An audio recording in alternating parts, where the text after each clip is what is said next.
So much of what is holding us back is not that we're not taking action. So much is also coming from the fact that we get stuck in pain. Somebody says something that triggers us. Somebody believes a certain version of us that just makes us feel bad. And we stay stuck in the space of, I need to do something about it because it just doesn't feel right. I might know that I can't defend myself because what for? Like, I don't need to convince them in theory, but it still makes me uncomfortable. And so we stay stuck in this pain because we want to figure it out. And this is even more important when it comes to high stake relationships like family members, romantic partners, or romantic interests, or anybody that has a big effect on us and on our future. But it doesn't just end there. It can be with small comments you hear on a daily basis, just people that you see at work that have a certain image of you or make you feel a certain way.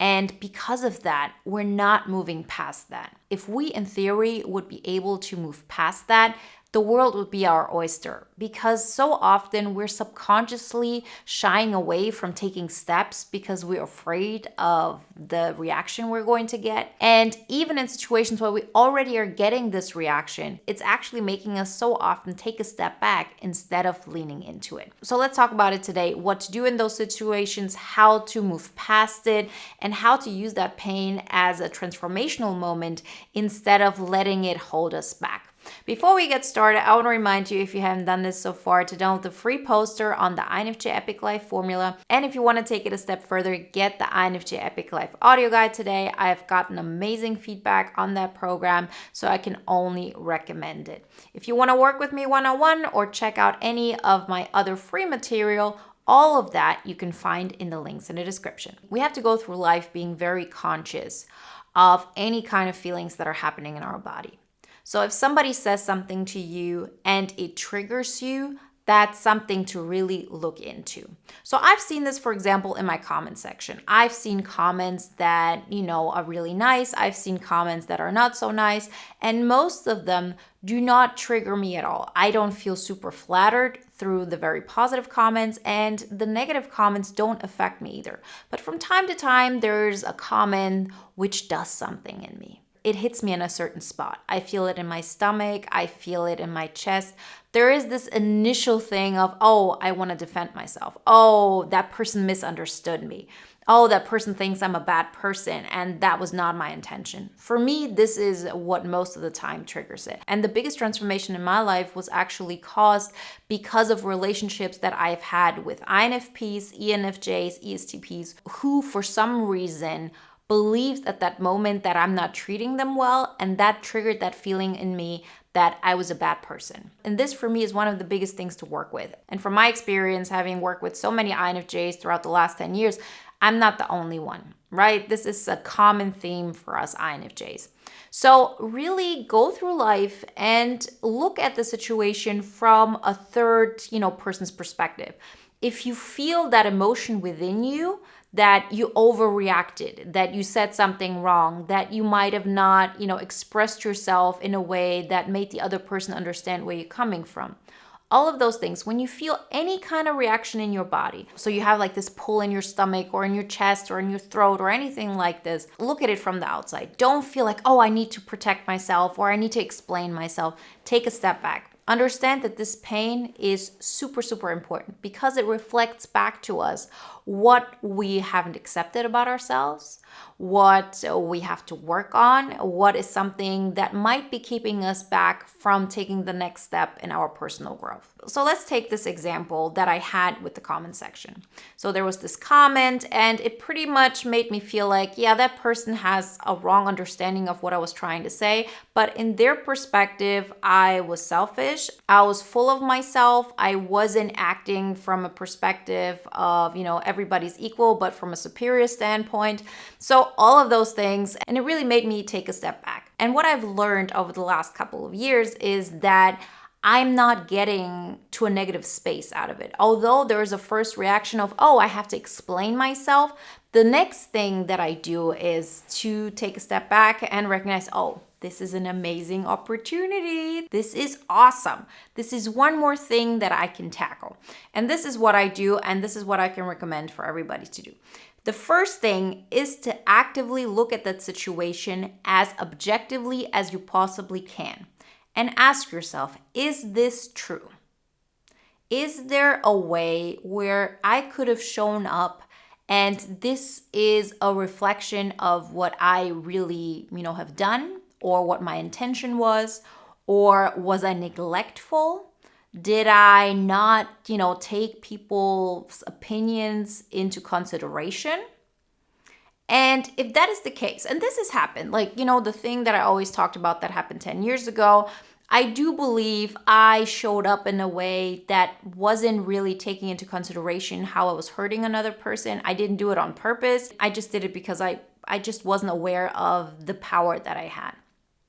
But the point is, you don't have to always be right. It's totally okay to make mistakes.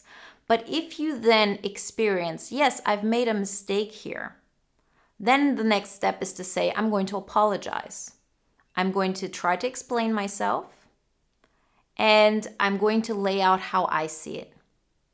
And now this is the crucial point. The other person has a chance to see it from your perspective.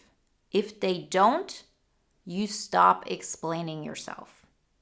Because before we get into what it means to us, how we go through that situation and all of that, we first have to, see if there's something there. Because yes, it could be that we made a mistake. Yes, it could be that, I explained things in a way that weren't right or I made a mistake.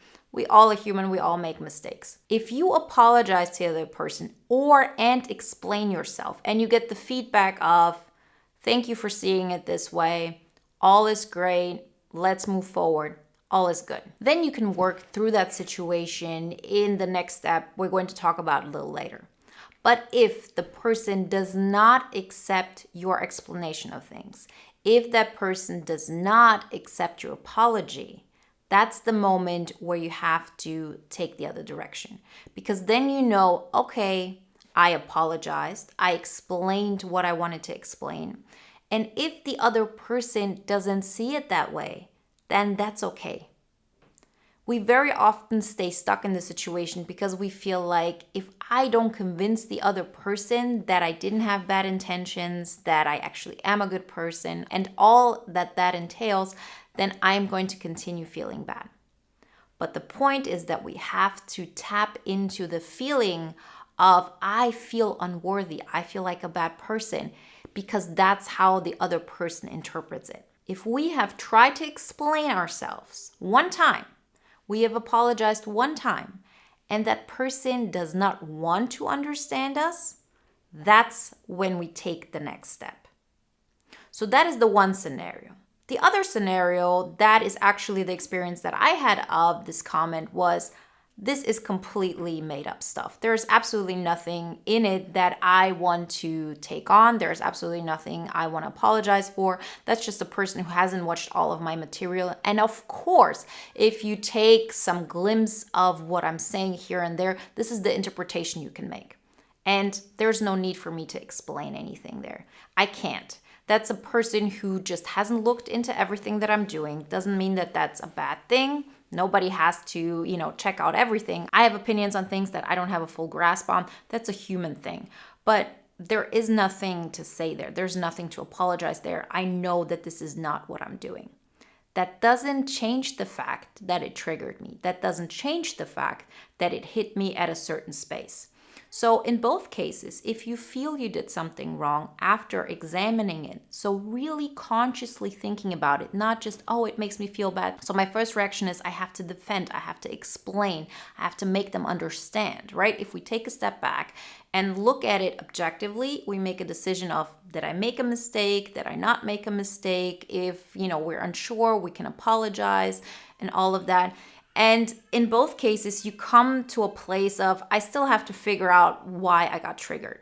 Because there are things that people have an interpretation about that just don't trigger me at all.